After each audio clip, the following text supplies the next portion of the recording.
Hello friends, welcome to our own channel daily stock. तो आज हम आपको विंडसर्व मशीन्स के बारे में बताने वाले हैं और फंडामेंटल्स के साथ बताएंगे कि आपको इस शेयर में निवेश करना चाहिए या नहीं करना चाहिए। आगे बढ़ने से पहले अगर आपने हमारे चैनल को सब्सक्राइब नहीं किया हो तो आप हमारे चैनल को सब्सक्राइब ज़रूर कर दीजिएगा, साथ ही में हिट द बेल आइकन। तो सबसे पहले आपको विंडसर्व मशीन्स लिमिटेड के बारे में बताते हैं।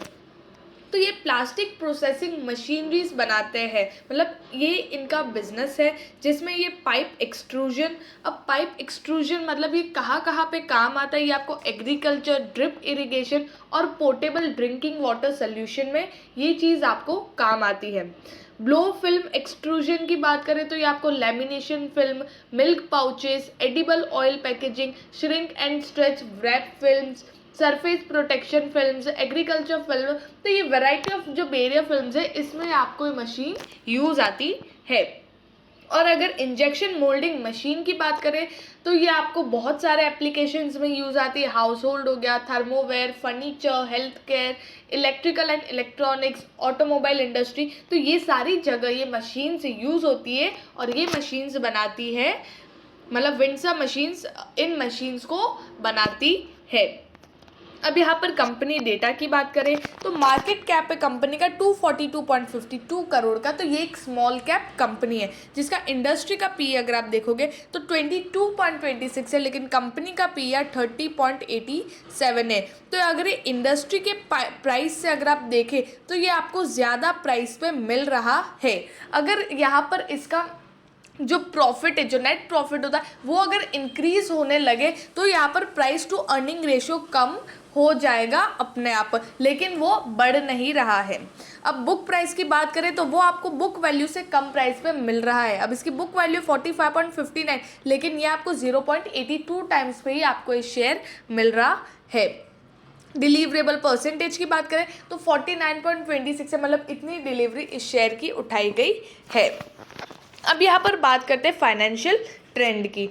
2018 से जो कंपनी का रेवेन्यू है 408 करोड़ 34 लाख, ये कंपनी का रेवेन्यू। और अगर मतलब कंपनी के बहुत पिछले 7, 8 या 10 साल में भी अगर आप देखो तो सबसे ज़्यादा रेवेन्यू कंपनी ने 2018 में किया है और उस टाइम कंपनी ने 12 करोड़ 4 लाख का प्रॉफिट किया था।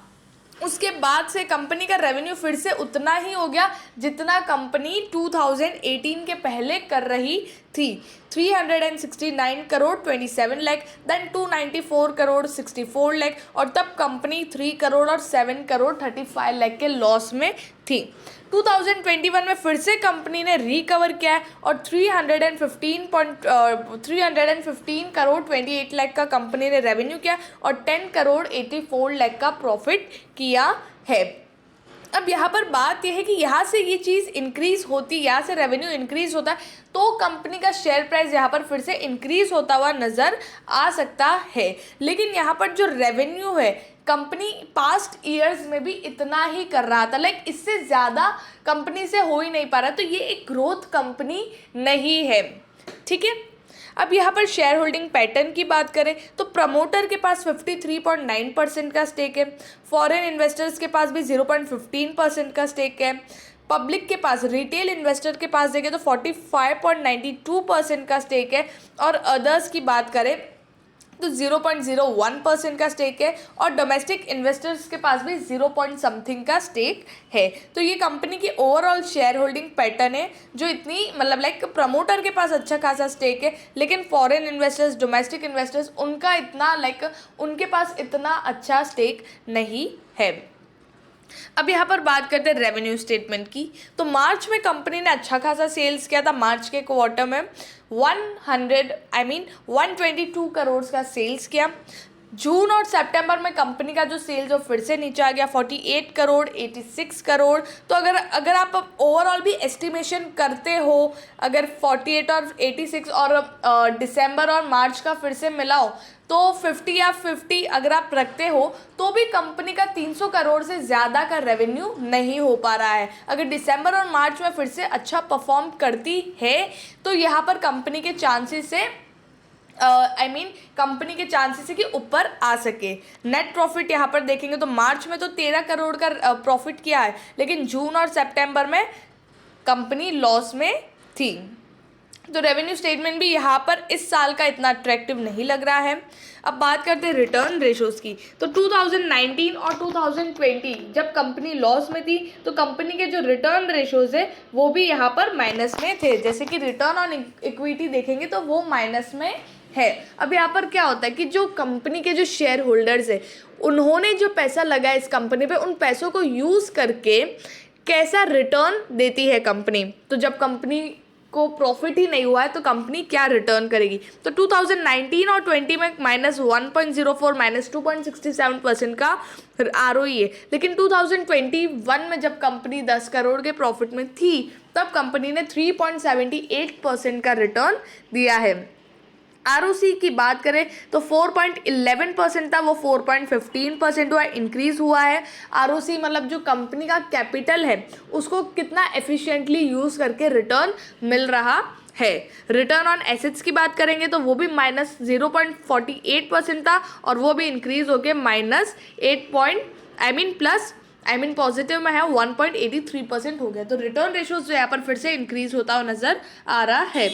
अब यहाँ पर लेवरेज रेशियो की बात करें तो कंपनी अपना डेट हर साल डिक्रीज कर रही है, तो ये एक पॉजिटिव चीज़ है। 0.19 से 0.11 आ गया और इंटरेस्ट कवरेज रेशियो 1.43% से यहाँ पर आ गया 1.56% तक। तो यहाँ पर जो इंटरेस्ट कवरेज रेशियो जो 2020 में गिरा था वो अभी फिर से इंक्रीज होने लगा है। इंटरेस्ट पे करने की कैपेबिलिटी कंपनी की बढ़ रही है। तो लेवरेज रेशियो भी यहाँ पर अच्छा खासा अच्छा खासा नहीं बोल सकते, लेकिन रिकवर होता हुआ नजर आ रहा है।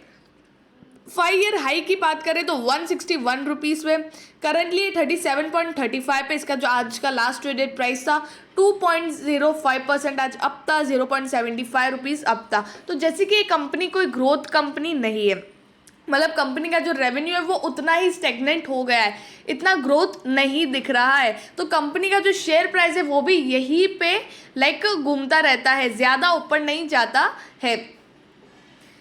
तो यहाँ पर ये कर सकते हो कि अगर आपको स्विंग ट्रेडिंग करनी हो तो आप कर सकते हो, लेकिन अगर ये शेयर आपको 30 पे मिलता है तो आप इसमें निवेश कर सकते हो। अभी मैं आपको नहीं बोलूँगी, और अभी भी आपको अगर निवेश करना है तो 42 या 43 तक आप टारगेट रख सकते हो स्विंग ट्रेडिंग के लिए। लॉन्ग टर्म के लिए ये शेयर मैं आपको नहीं बोलूँगी, क्योंकि अगर कंपनी के जो सेल्स है उसमें ही ग्रोथ नहीं दिख रही है तो कंपनी का शेयर प्राइस वही रहेगा, तो आपके पैसे ऐसे ही ब्लॉक हो जाएंगे। तो स्विंग ट्रेडिंग के लिए आप इसमें निवेश कर सकते हो। अगर आपको वीडियो अच्छा लगा है तो please like and share and subscribe our channel. Thank you.